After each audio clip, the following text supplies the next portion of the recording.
I'm a boss chick, yeah, I'm a boss lady. I be calling shots, I be getting money. I'm a boss chick, yeah, I'm a boss. Hey! Welcome to I Look Good Naked podcast with Terri and Cas. We're doing something. I know. We're doing something a little new this time. We're using technology to do we use technology all the time, but we're using something, and I feel like we're giving them like some free promo now. So maybe they should consider being a sponsor. We're using a program called Zoom. So Cas is at her house, I'm at my house, and we have a surprise guest that I'm so excited about that's going to join us in a minute. But let's, Cas, do you want to start with your quote? I do want to start with my quote of the day. So my quote comes from Huey P. Newton. Woo! I know, right? He was, brilliant and fine and brilliant. Is this because it's Black Panther weekend? It is. It's because it's Black Panther weekend. And of course, if you don't know his history, then go look it up because we're not going to get into that today. However, he's a Bay Area boy. Right. He is a Bay Area guy. Well, Terri loves her Bay Area guys. I do. Well, it's fine. But my quote comes from him, and I actually have to read the quote. It's not the quickest quote, the shortest quote. But it is, today, the task is to transform society. Only the people can do that, not heroes, not celebrities, not stars. And I think that is so important because we put so much emphasis on media and role models and all of this other stuff as though they are supposed to make things great and make things better. But it's the people, you know what I mean? The people are the ones that have to take action because it's the masses that actually transform change. And even speaking about Black Panther, we've got this amazing movie that has come out and it's a wonderful, and the people are going to go out and the ticket numbers are going to be great. But if we just talk about how great the project was, but we really don't do anything behind it, meaning listen to the message and try to transform that into our community, the film business, backing other movies that maybe not had the fanfare, then nothing really changes. The movie just comes and goes and we're like, oh, that was a great movie. So I'm sorry, sweetie. Yes, and it's perfect timing. I love that you picked that for your quote. Definitely, like we said, with the weekend of Black Panther happening. And I was fortunate enough, we went to a screening, Cas and I, earlier this week, and I was able to speak on a panel. And, the overall theme was that, this is going to create another movement yet again, a more conversation yet again about just about our culture, our contribution to artistry, our contribution to the world, not even just to America, but to the world, and how we need to make sure that we keep the momentum and keep it going. Like what's going to be the next? What's next? Right. And I think that we all have a responsibility to get on it. And like all of us creatives and the community that support the creatives, let's keep it going. And so what does that mean? What does that mean by keep it going? Like what responsibility wise, give me like 3 points how we can keep it going. So we create product that feature us, that have strong messages, featuring people of color. When we create this product, the community comes out and support those projects. Absolutely. But let me say that they should be quality. I'm not saying that we need to just create something that's crappy and we're in it, so y'all just need to come support it. No, I'm saying that we have to keep it up to a standard, high quality, Black excellence, all of that. And then the community should show up and support that. And I guess number 3, you said 3 things, is that we are bringing our kids to participate, to view, to learn from the stuff that we're creating. So I just feel like with the movie, and we'll talk more about it when our guest gets here, but just with this movie, it was so impactful, and I'm so excited for my kids to see this movie, to see images of themselves. And it's not forced, it's just how it is. It's just the world that is. It's the world they've created. Yes. And I love that they get to see how powerful we are if we just know that. It's just about knowing that. Right. And so that leads me, thank you, Cas, for your quote. And I have my woman of the day that I want to highlight. You know, I'm trying to make sure that we educate ourselves on women in history that we don't necessarily learn about or know about. And I definitely didn't know about this person. And I'm guessing that most of you do not know about Amina, Queen of Zarya. Nope. Okay. Because, well, 1553 to 1610. That's why we don't know. We don't know. We don't go that far back. So she was, let's see, Amina, Queen of Zarya. She was a 16th century warrior queen, present day Nigeria,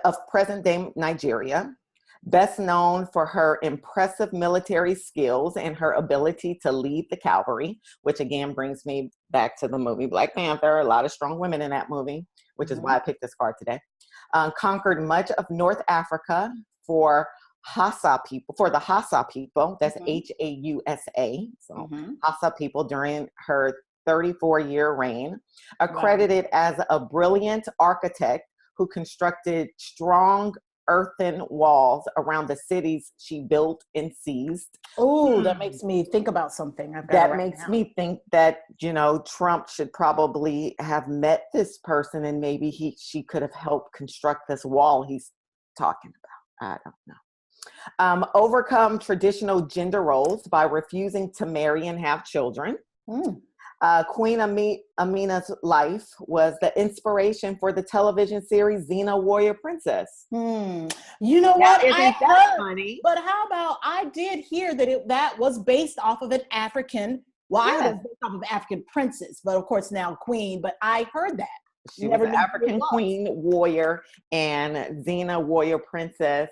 I remember that was on the WB, right? Yeah. And she was white. She was very white. She was a white wrestler. Wasn't she a wrestler at one time? I think there was there a wrestler named that? I don't know. But anyway, that felt like a wrestler. That is our featured queen of the day, Amina, Queen of Zarya. So if you guys want to learn more, go ahead and Google. And I think that's dope. Yep, I do too. So I'm really excited. We're going to be interviewing one of my friends, and I kind of want to wait until he gets on so he can hear my intro of him. Hilarious. Well, we won't know if he's on. We're using this new technology, so we don't know yet. Melissa's got to give us a sign. Yeah. That he's on. Oh, she's chatting. Oh, I see that. This is so cool. This is cool. So we can keep talking. Okay. Okie dokie. What we are embarking on. It's like, I don't want to talk about the movie yet. I don't want to talk about I know. I want to wait until he gets on. I guess we've given away that it's a he. Oh, yeah, we did say he.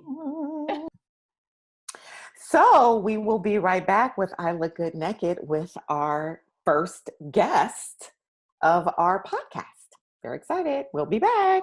Bye. Welcome back to I Look Good Naked podcast. And I am so excited because who has joined us is one of my favorite people in the whole world. She does not know this. We've been friends for a very long time. And he's funny. He's so smart. I used to be so irritated by how smart he was. And I would say he's handsome, but I would not dare say that because, and he's like the older brother that I always wanted. He fucks with me. And was happy when you got given up for adoption. How about that? We were happy when they got rid of you. Ladies and gentlemen, D.L. Hughley is in the house. How you doing, Terry? How you doing, sweetheart? Thank you. And Cas What's up? Cas, say hello to D.L. I can't see anybody else but you. Oh, really? Well, you know, that's fine. Who cares, right? I know that makes you very happy. Right. I don't know any of those other darkies, but I know you. Oh my God. So DL, thank you. You should feel very privileged because you're our very first guest on I Look Good Naked. Well, it was between me and the mayor of San Francisco. Yes. And no one can interview her later. And no one likes politicians anyway. So well, you're kind of you're like you're not a politician, but you're definitely very vocal in politics and have been for a very long time. Well, only because I think that they're so ironic. I mean, I don't have any delusions of grandeur. I just think that politics has kind of morphed into pop culture. I mean, look, It's true. You have Barack Obama, who was a pop culture icon, and to a greater or lesser degree, you have Donald Trump, who was president because he was a pop culture icon. He's president because he's was a reality star. So it's kind of hard to not, to not talk about politics in an ironic way when it's permeated every aspect of our society. Right, but you have been like this since I've known you.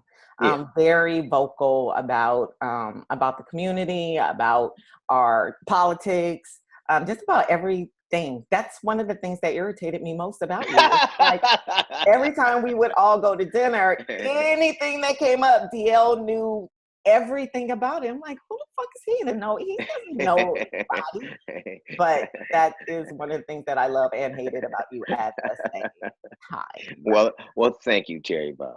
Thank you. I appreciate that. You are welcome. So let's just jump right in. There's a couple of things that I wanted to ask you about. Let's see. So that LeBron James and Laura Ingraham situation, are you familiar with that? Yeah, of course. When she said he should shut up and dribble. Yeah. Well, it's ironic she would say something like that because she works for Fox News. Right. And when Fox News has, the dude from Duck Dynasty, or they have, a soap opera star, or they have, the dude that, here's the thing. They have Fabio on. They have Fabio giving his political view. I didn't hear anybody tell them to shut up and keep believing it ain't butter. Hilarious. Nobody said that. Look, you've disqualified yourself from any serious argument when you denigrate somebody because of their profession, and you voted for a game show host. Right. Let's have a realistic. You voted for the dude who said you're fired, and you thought that qualified him to be president. So if that low bar was set for the leader of the free world, then a basketball player can have an opinion. And then what about the two guys that were on the news with her, kind of co-signing what she was? Two black dudes. Well, here's the thing. I don't begrudge anybody their political opinion, but there are things that are right and there are things that are wrong. It is very hard to take a network seriously that for years forwarded the idea that he wasn't born here, that has run off with every kind of conspiracy theory, and then voted for a dude who was a game show host for president. It's laughable. You got to consider the source. And if those niggas want to be on there pretending like because they have black skin that their opinion is the pervasive attitude of black people, that's fine. I mean, where they find cats like that at? What do you think? Do you think there are any benefits to having Trump in the White House? No. Has there been any benefits? Anything? Well, the benefit, I think, is that we get a lot of material. But I think that he clearly he's messed up the blue book value for the president. Mm-hmm. So presidential norms don't exist anymore. Right. So now you can fuck around on your wife and we can know about it. You could grab pussy. You could support. Here's the thing. If you support Donald Trump, you can't make a reasonable argument to me that you're a decent person. You cannot. I don't care. You have a man that condoned sexual assault and harassment, who's been accused of marital rape and raped by a 14-year-old girl and admitted to grabbing pussy, that supported a pedophile, that supports that has kept people in office that he knew broke the law and lied. You have people who he supports racists. Even now, the things that he's saying about the shooting in Florida, trying to blame the FBI. Trying to blame the FBI. Here's the thing. It's the first time black people were for the FBI and white people weren't. It's the first time. He's done that. He's made black people like the FBI. The FBI, hoping that they indict his ass. But ultimately is this. There are people who would say that the things that in terms of jobs, and they would say, well, which is a misnomer because the jobs have been growing ever since President Obama. Right. He cut the unemployment rate from around 17% to around 7.8. Trump kept that going, and also black unemployment spiked. The things that they say to argue are basically that the economy is doing well. And they said, well, he can't be racist because the unemployment rate for black people is historically low. He's a lie. The last time black people, when we had slavery, the unemployment rate for niggas was 0%, and they still were racist. Oh my God! Just because niggas work don't mean that you let niggas work don't mean you like us. So do you think, a lot of people are saying that it's great, one of the things that, even though he's a horrible president, he's a horrible human being. Given. Okay. So, but it's like, because now it's in our face, stuff that we never addressed or things like, that's silly, Terry. That's like, that's like stuff wearing tight that shoes. has always been hidden. Now it hasn't been hidden. It hasn't been. Well, that's like wearing tight shoes so you feel good when you take them off. That's ultimately what he has done is embolden a lot of people to say the things that they had been saying. Right. But let's be clear. We are in the same, Black Panther was a big movie to black people because it showed us in a positive light at a time we needed it. But imagine how desperate for positive reinforcement we are when we get our inspiration from a comic book. Right. We are so desperate for positive reinforcement of any kind that the two things we can look forward to is a comic book hero and the future.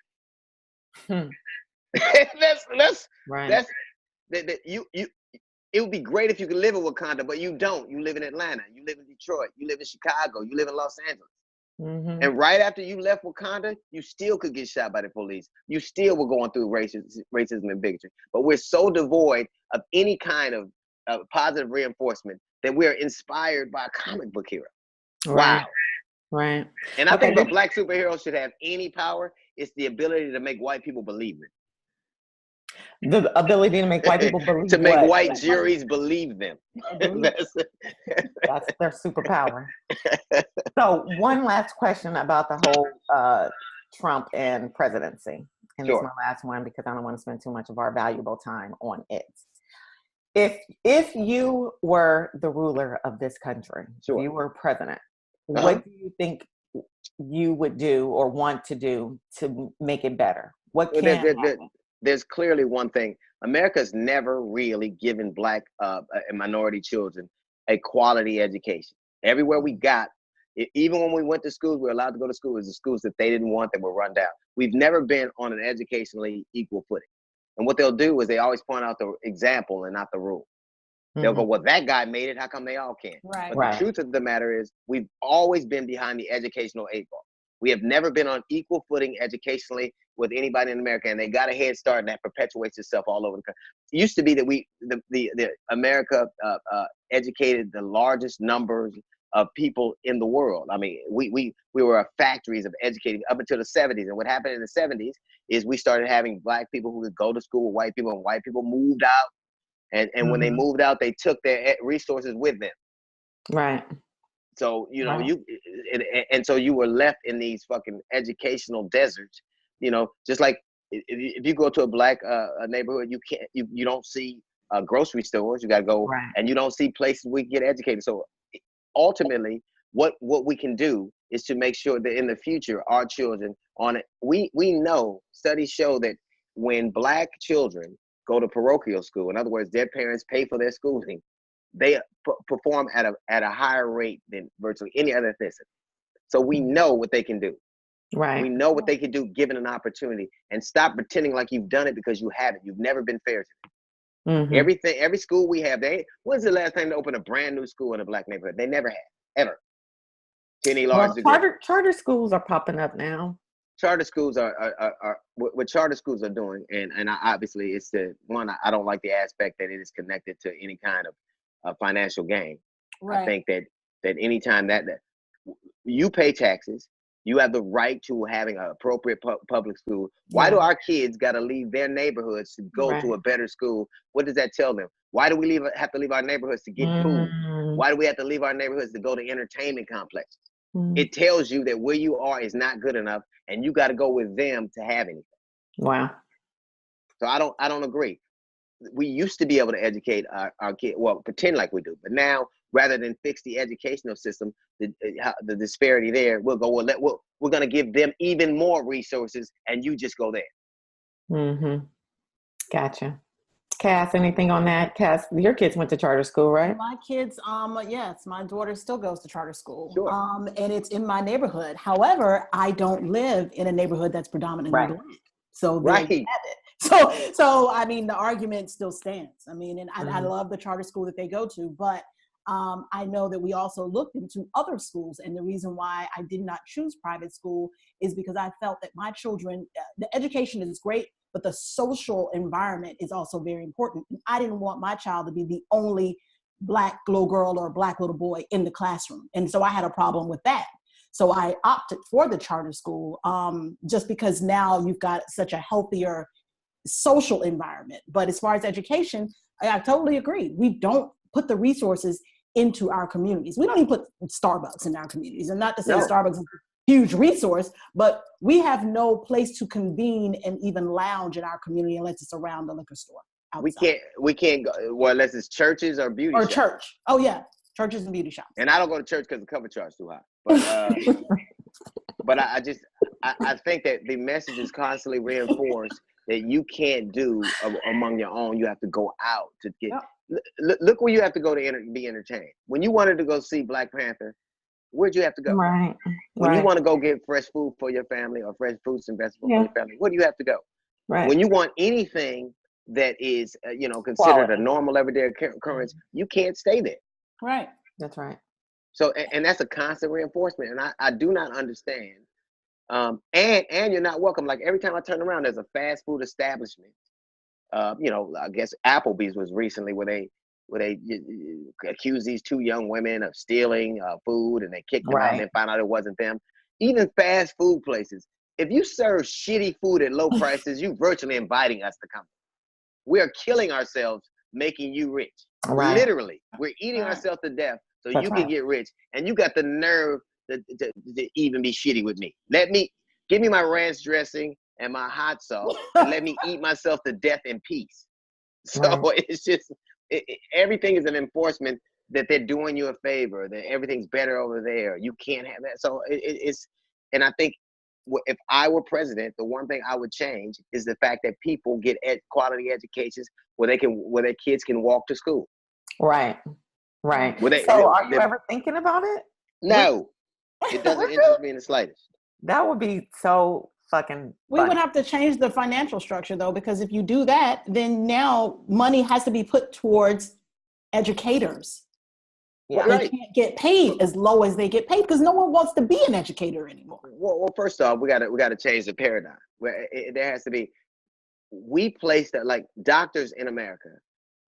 No other place in the industrialized world, where people, or the modern world, do doctors expect to get rich because they're a doctor. Right. They don't expect to make money because they're a doctor. That is not normal in the world. It's normal in America. Mm-hmm. Educators should be paid fairly, but I think they should be given the respect and the deference. And it shouldn't be like a repository where you just go because you couldn't get another job. Now, if you can pass the test, you can be a teacher. Right. We have to invite we don't want teachers, we want educators. And we have to give them the appropriate respect and the fiduciary commitment so that they are incentivized to be educated. Right. But I don't think, lives, like doctors. Listen, if we respected the teachers' unions as much as we do police unions, we'd have a different situation. Right. If we gave the commensurate respect, these other people that you are counting, not only to guide your children, but the future of the nation. But if we don't care about them being shot in schools, what makes you think we care about whether they can read? We need to be what we say we are. And I think absent that, that's the only thing that anybody should be, even a politician. Look how many people who started off as congressmen making they made decent money that are worth 40, 50, 60 million dollars that weren't. Right. There are things that you do for the public good. And being a teacher and being a fireman and being a policeman, they have inherent risk and inherent rewards. Being a politician has risk and rewards. But let's stop trying to, go play their thing. If you want to do a thing that is service oriented, there's a certain amount of sacrifice you have to make. Right. That said, they still should make. Listen, the private sector, they pay them a lot of money because they value them. Right. you should be paid according to how we see you. We shouldn't treat you like a fucking fast food worker. Right. Right. Right. But you ain't gonna get rich. You ain't gonna get rich doing it. Nobody ever has. Mm-hmm. So I'm thinking about the schools in the neighborhoods where I grew up, kind of neighborhood you grew up. Yeah, for sure. Do you think, well, of course, that a lot of it can help at home as well? What? Yeah. But even you gotta. It's a sure. There's enough responsibility to go around. But oftentimes, if you look at a lot of, like for instance, I was raised by men and women, by a man and a woman who weren't formally educated. My mother didn't graduate from high school. My father barely did. How much are they going to be able to help me? And if that not necessarily with school, but just the fact that they were both there for you and they were both there in your lives and guiding you. So what I'm saying is that a lot of these kids are showing up in school, and I'm talking about the hard work that the teachers have. And that's why we should be giving them more resources and even more. But it's just allocating those resources in an appropriate. The biggest difference between us and them is your teachers lived in your neighborhood. The noon aides lived in your neighborhood. Policemen and firemen lived in your neighborhood. So in other words, it wasn't a place they came to do a thing and then leave. Right. Like they were occupying army. They were invested in their community. Right. And it's easy. Listen, what if we said, if you are a teacher and you work in the school, we're going to make sure that you can access a home in that area for and reduce your rate or incentivize you to live in your communities. If you or policemen to live in their communities, because it's different when you got to see and live among the people that you serve or that you protect. That's right. I agree. But they all get to live and move and get away from and get to come and do this. Teachers and firemen and policemen don't do that. Occupying armies do that. That's good. And see, you're so smart. Hitler did that, and we have to stop pretending like we don't. The things that we need are so simple. Everybody needs the same thing. You want your children safe and to have a prospect for a chance at a future. That's all that anybody owes us, to keep us as safe as they possibly can, and to make sure the future is as limitless as that individual can make it. Right. So, okay, well, speaking from that and going to the movie, Black Panther, where it was this great African community. Wakanda. They were Wakanda. Yes. Right. And they were thriving, just themselves, taking care of themselves, being able to, they had all the good food, all the good resources, all right there.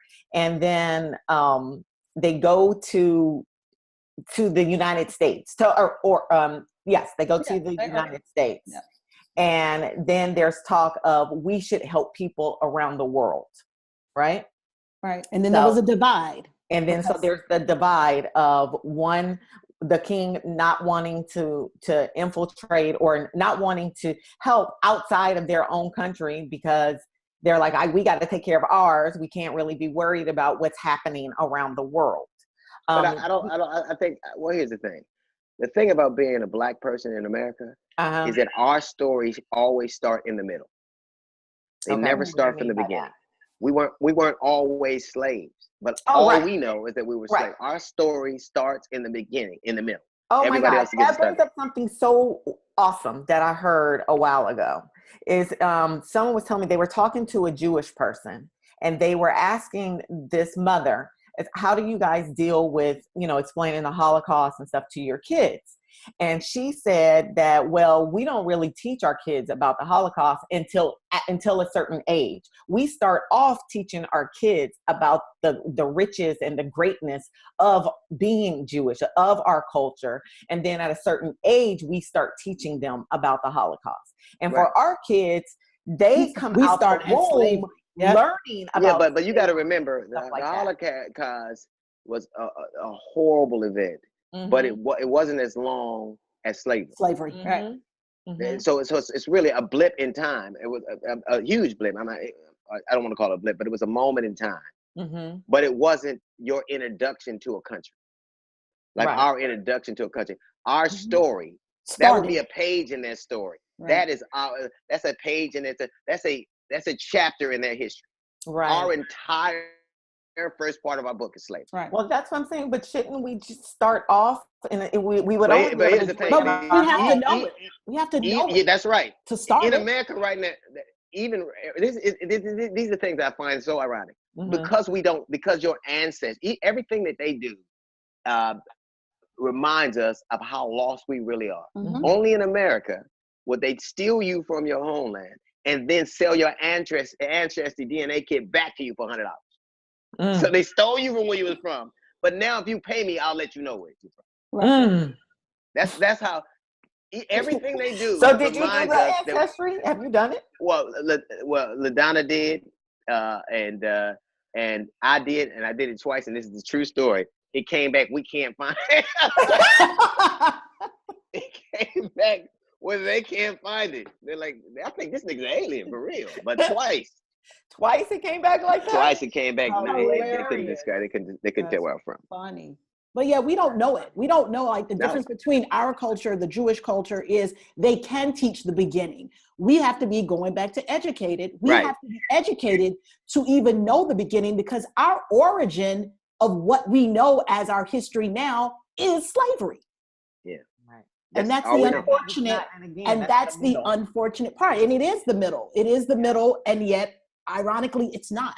Because again, if you don't know the beginning, then there's no beginning to tell. Then your beginning becomes your Right. middle. So And what they say is we're all the same. No, we're not. Or we're all Americans. No, but you can be an American, but at least you could point to where you're from. right. Knowing Right. where you listen, even the things that we attempt, like Kwanzaa, that's Mhm. Swahili. Everybody does. It's 54 countries in Africa. We're not all from the Right. same places. That's right. We don't all speak the same Right. language. But That's in an right. attempt, and when we talk about Africa, we act like it's just one place. It's not. Right. It's not. Right. Right. So we can't even we don't even know it is you people do not realize the psychology, how psychologically damning it is to Mhm. not know where you're from. Yeah.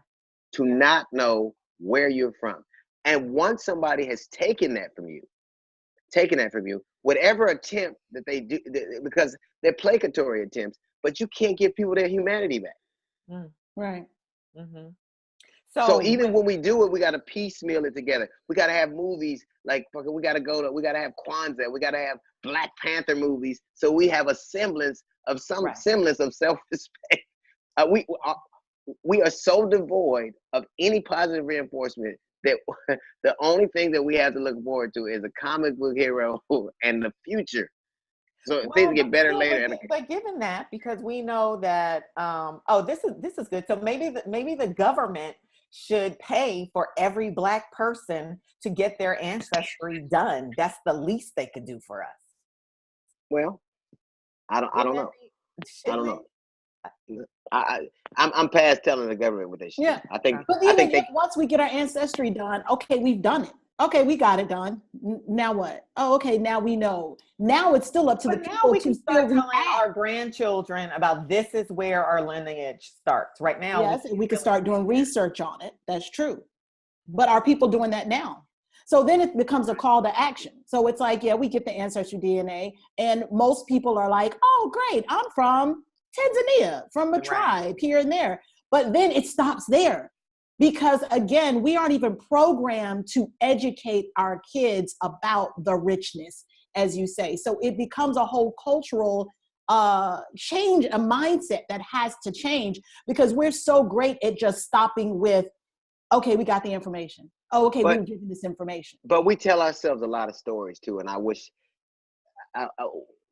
when I hear people say some of the things they say, I'm just flummoxed by it. Like when they say, well, Black on Black crime, and look what we do to each other.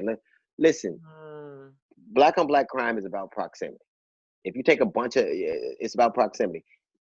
Poor people kill poor people because they're in closer proximity. But if something happened to you, who would they look to first? The people around you.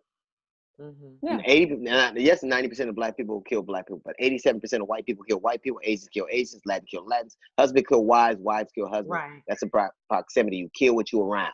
But we even take that mantle further and argue that for them. We say that it's inherent, like criminality is inherent to us. And look what we're doing. The most educated segment of the American population is black women. But all we talk about is black on black crime. The most entrepreneurial members of society are black women. But all we talk about is how they have kids out of wedlock. So we fight their fights for them. And once we start fighting for them, we don't even have they don't even need to say anything else. Right. Well, and then, okay, well, going back to the movie. You don't need a movie. Like, this is the funny thing about it to me. But DL, you should be more proud of your accomplishments that you've actually made instead of a movie. You look at what you've done as a black woman. I am. I'm super proud of it. But I'm not talking about you, the person. I'm talking about well, I am talking about me as a person. I have done a lot but look at what you've been able to accomplish. Yes. Look at the things you've done. They are certainly more noteworthy and more worthy of accolades and accomplishments and just all this jubilance as a movie. But my point about the movie is, and we should all know that art has a strong power in society. It does. Period. That's true. Right. It does. And when young people are looking at images that reflect them, whether those images are doing great things, bad things, or whatever, we connect to that. Right. So that's why I'm excited and love that this movie is out, because it shows us in such a powerful light and that is true. Yeah. There's so much truth in that movie. You're right. Well, first off, truth is a nebulous thing, but you are absolutely right when you talked about entertainment and positive images. If you look at how far the LGBT community has come, and you know how they went that far. Glee and Ellen and Modern Family. Yep. Okay. See, black people, we had Martin Luther King. Gay people had Ellen. Right. Right. And I'm telling you, instead of civil rights, we should get some great writers. I'm telling you, because I'm telling you, entertainment. That's true. Entertainment. Yes. Literally. Why are we talked about black women being the most educated? Why are they the most educated? Because of the Cosby Show and Different World. That's why. Gave us images to look up to. Gave us stuff to aspire to. That's absolutely right. So you're absolutely right. So and the difference between a movie and for instance, a serial TV show is you constantly see those images constantly over and over every week. So it's constant reinforcement, right? So then all of a sudden, when I first used to watch the Cosby Show, I ain't no doctor, no lawyer, and live together and simple. Right. I really could not conceptualize. Like yes. Now it's so common, it's ridiculous. So you're right that entertainment, a steady stream of entertainment, whether it's positive or if it's positive and negative, can change the way we see things. So you're absolutely right. You're right. And I think what I love, though, the image, I mean, Black Panther is fine. The Marvel character is fine. My favorite character, Princess Shuri, played by Senegalese. I believe she's Senegalese. I hope she is actress. Letitia, I know is her first name. But she was this amazing technological, she's just this amazing inventor. So she invented all of these things. And I like the show Silicon Valley. Not many of us, none of us on that show. And we as Black women have a very small percentage in that field of technology. You know, there's not a lot of us. Well, coding and all that. Yeah. But look at the stories.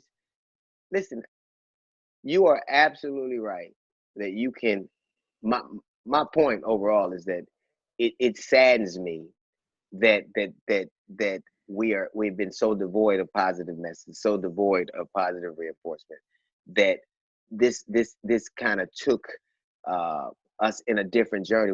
One is escape, and you get to see yourself in different ways, and that's always going to be a beautiful thing. It just saddens me that's what we have to that we look forward to an imaginary place in the future, and it just makes me sad that had to happen. Not that it's not resonant. You're absolutely right about that, but it saddens me. I lament that is what we're left with. Well, hopefully what with this will spark real people to want to aspire to these things. And so then it no longer, it trends life, art, imitates life, and That's it'll true. translate. So That's true. that's what I'm excited about most. I'm excited about taking my 8-year-old, my 7-year-old daughter to see this woman who has created all these things in virtual reality. So then it becomes, oh, okay. And she's young. She's the baby sister. Listen, so it's, you're absolutely right. you And know, so but I agree. images matter because, listen, in America, we didn't make, we're not made in Jesus' image. We had to make him in ours. We had to make Jesus somebody. People had to invent a Jesus that they could worship. Mm-hmm. Right. Jesus don't look like Brad Pitt from Legends of the Fall. He looked like Danny DeVito. He was short, but he didn't look anything like that. But in order to worship him, to believe something worthy of worship, we had to create an image in him that the masses, the people in power, they could love, they could respect, that they can consider superior. And so you're absolutely right. They matter. Absolutely. And there's stories that we tell. I just lament that we are so desperate and have been driven to a point where we have so little positive reinforcement that this is what we're forced to kind of have, and that makes me sad. Well, I mean, I don't think that you should be sad about it. I think that it's always. I got that part like covered, Terry. I am sad about it. Well, you shouldn't be, because I got it covered, Toots. this is how it's always been, though. It's always the media pushing the images. It's always. Well, that doesn't. Okay, you know what? I've lost people in my life, and I know they're gone, and I know I'll never see them again. And every once in a while, it saddens me to know that that's a condition, to know that's a reality. Every once in a while, you're reminded of a reality that is so sobering to you that it makes you melancholy. And that my father, there have been the moments in history, like President Obama, I guess his inauguration and election probably felt a lot, because we need these things to keep us going. Absolutely. And so you're absolutely right. So I'm going to see it, but I wanted to see it when I could, and wanted to see it when I felt compelled. Well, your instructions were to see it before we talked today, and well, you know me and instructions too. Yes, I do. I should have never said. I actually should have said, "Deal, do not see that movie before we talk." That's what I should have said. I know better. I messed up on that. That was my bad. Okay, so I want to end on one last funny question. Well, it's not a funny question, but I'm curious. I am such a huge Kelly Ripa fan. I like Kelly Ripa a lot. Did you have fun co-hosting when you get to co-host on the show? Hey, listen, I have fun. Now what I won't do is anything I'm not having fun at. I won't do anything I'm not having fun at. Okay, well, tell me more about her. Is she super cool? Well, she's delightful and bubbly and charming. Does she remind you of me? Anything like me? Does she remind you of me? Only what I always told you this. You're very like whimsical. we're the same. You feel like whimsical. You're the same. Okay. I do. You're very whimsical. Can I tell you some reasons why I think we're kind of the same? We're gonna. Well, you making me take my Sunday off to talk about your affinity Yeah. for a host. Yes. Okay. So we're both Libras. From Black Panther to Kelly Ripa, this is a hell of a podcast. Yep, I'm so well rounded. I got all kinds. So I like we're both Libras. We're both mothers of 3. We both have a daughter named Lola. We're both married to very handsome men. We're both funny and whimsical, as you say. I take that. Right. She's a talk show host. I would love to be a talk show host, but she had her talk show and a half-hour comedy at the same time. That's my dream life. Right. So I think we're the same. Okay. Would you? I agree. Yeah. I agree. You're the same. Matter of fact, I don't even know who the fuck I'm talking to right now. This ain't Kelly Ripa. Oh, this is bullshit. Deal. Thank you so much. I love you. Anything for you, woman. How could you not? I really do, and I'm so proud of you. Oh, I know I don't ever say that ever. But well, I am. You have a new book. He has a new book. Oh yeah, and your book. Yes. Tell us about your book and tell the people to get it. I have a new book. It's out June 26th. It is called "How to Not Get Shot and Other Advice from White People."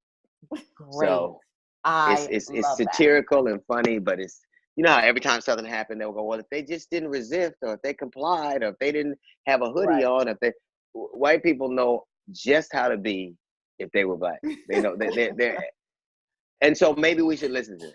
So it's just it's like a how-to, and it's very funny. Has pictures and graphs and outfits to wear and pop up. So it's just it's very hilarious. funny. This is your third book, right, D? It is my third book. Yeah. Is it? But I think this is. Do you have a favorite? Well, I'll tell you why this is my favorite, because it is it's a kind of ironic look at how we justify the things that happen in our society. Justify, like I remember being on Megyn Kelly, we had this huge argument, and the first thing Megyn Kelly did was, well, we were talking about the young kid that got shot, Philando Castile, and she shifted the topic, and she's like, well, Michael Brown had it. And so they always find a way to make the victim the person who's responsible. Right. And the only way that we said this earlier in the podcast, and we talked about how entertainment kind of is one of the things that has society look at itself or make that makes it best. And I think when people look at this movie and look at this book and see the statistics and watch how ironic it is, I'm very proud of it from that perspective, because it was hard to be a Black dude to walk into a publisher's office and say, hey, I want to write a book that lampoons your basic views of us. and if anybody can do it, you can. Well, and I'm very proud of it. So I'm proud of that, and it makes me laugh just editing. So it'll be out. Cool. It'll be out. The artwork makes me laugh. So it's very funny, and I'm very proud of it. Thank you. Well, I am so proud of you. Likewise. Get your book. You can come back and play with us anytime. I don't want to be back on your podcast, Terri. So we'll just end it on that note. This is our one night stand, Toots. This is it. I'll never call you again. I look good naked. Thank you. I love you. I love you too, baby. Bye-bye. Bye. Bye. Get up. Thank you, D. Bye.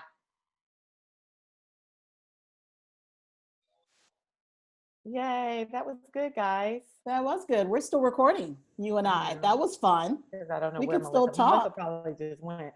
Yeah, that was absolutely fantastic. That was. He's so smart. I love being around smart people. He is so smart. And you don't want to say anything because you just want to listen. Right? And I purposely, I was like, okay, this is our podcast, so we can't just not say stuff. But I was like you. It's like I could just shut up and just listen to him talk. Yeah. I feel so lucky. I have some amazing friends. You do, because you're whimsical and people like you. Whimsical. He used two of my favorite words: whimsical and nebulous. I love those two words. Can you give us the definition of nebulous? Nebulous is a gray area. That means it's not either one way swaying or one way the other way. So it's just a very gray, suggestive area. And that's not your technical definition. I guess I could look up the real definition. But when he said the truth is nebulous, that's what it is. It's from whoever's perspective. Right. Okay. Well, there are also nebulous clouds. I think nebulous. Now that is what I've heard of, because my kids are in school and they had to do a whole project, and that was one of the things. Yeah. But so, Cas, we're done. We're going to close it out. We are done. I guess you can close it out. I mean, we were supposed to talk about Black Panther. If you haven't seen it, go see it. Yes, go. It is still an amazing, amazing movie. And I'm so proud. I got to give another shout out to another person from the Bay, Ryan Coogler. Oh yeah, but you know what? Okay, so I do have to say that he is. I mean, he went from fruit. I was looking at the numbers. From Fruitvale Station, I think it was made for $900,000, to Creed, which was made for $40 million, to Black Panther, which was $200 million. I'm so proud of you, dude. But it's so many people behind the scenes. Shout out to Ruth Carter. She is a costume designer. I have followed her for a very long time. From Spike Lee days, and she did this. The production, Hannah Beachler, she, the production director, created this city, Wakanda. I mean, the jewelry designer and the makeup artist and the hair, and it was shot in Atlanta. Shout out to ATL. A lot of it was shot here in Atlanta. And so it's just an amazing movie. So go see it, create dialogue, but don't just go see that. And take your kids. Our movies, like DL was saying. it saddens him for us to have hope in this character that's fictional, but there's still so many movies. There was Marshall that came out. There was the Henrietta Lacks story. There's so many other great stories that come out about real life African Americans, Black people doing amazing things, and we have to support them all, even if the marketing dollars aren't there. We still have to support them. And that's what makes our stories whole. So that is true. Very important. It is important to go see Black Panther. Absolutely, go see it a couple of times. I do want to shout out a couple of our listeners who did go ahead and make comments and rate us. We got 5 stars from the Organized Home. Thank you for that great comment on our page. And also thank you to Miss Sonia, who said that the sound was messed up when she listened to it. I think that maybe Miss Sonia, maybe it was your speakers, maybe, because we haven't had any issues with it. And after we saw that, we went back and listened to it and make sure, because we do want it to be great for you guys. So just thank you, Miss Sonia, for even making the comment, because we want to get better. And if there's anything that is wrong, please continue to let us know so we can fix it.